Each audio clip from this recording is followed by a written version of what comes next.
heartened that it gives us an opportunity to renew our values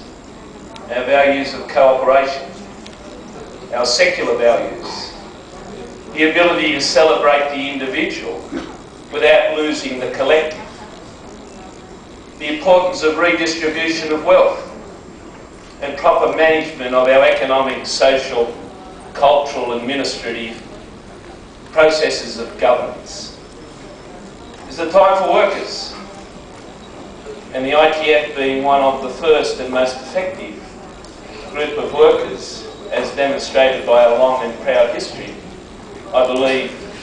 continues to stand in the front of that enormous challenge in providing leadership. We need to reinvigorate our movement in this difficult region, from Australia with the enormous commodity that we have in terms of exporting to the world, Indonesia, the South Pacific in terrible danger of going underwater in the not too distant future, the Philippines,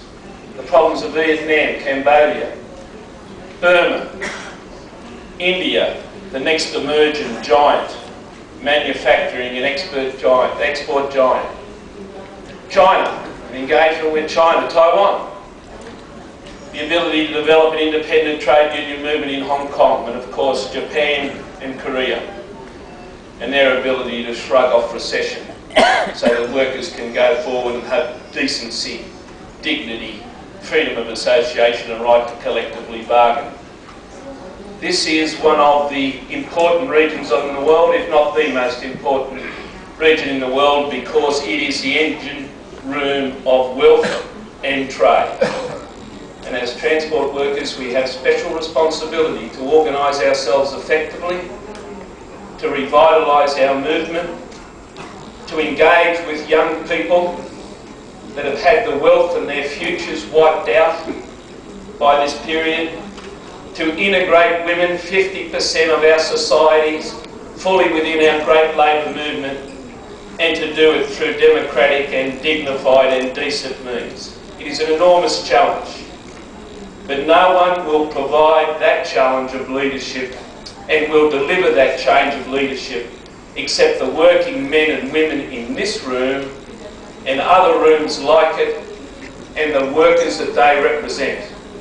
It is a special challenge for the international trade union movement, the ITUC and the GUS, to work with us at a macro level while we reintegrate our workers and the personalities of our daily lives through organising capacity on the ground. I know this is an important meeting in being able to define our goals, the ability to reach out to each other from a practical point of view and build trade unionism and our effective labour movement in our transport industry. No one will do it for us. If we don't rise to the challenge of leadership that this special time provides for us, then we will leave a poor and impoverished legacy for generations of workers to come. With you, I continue to want to challenge the basic morality, the ability to think clearly and logically and structurally, to leave personalities aside, to build organising strategies that are relevant and effective in our contemporary times. And I wish you well in your considerations. Thank you very much.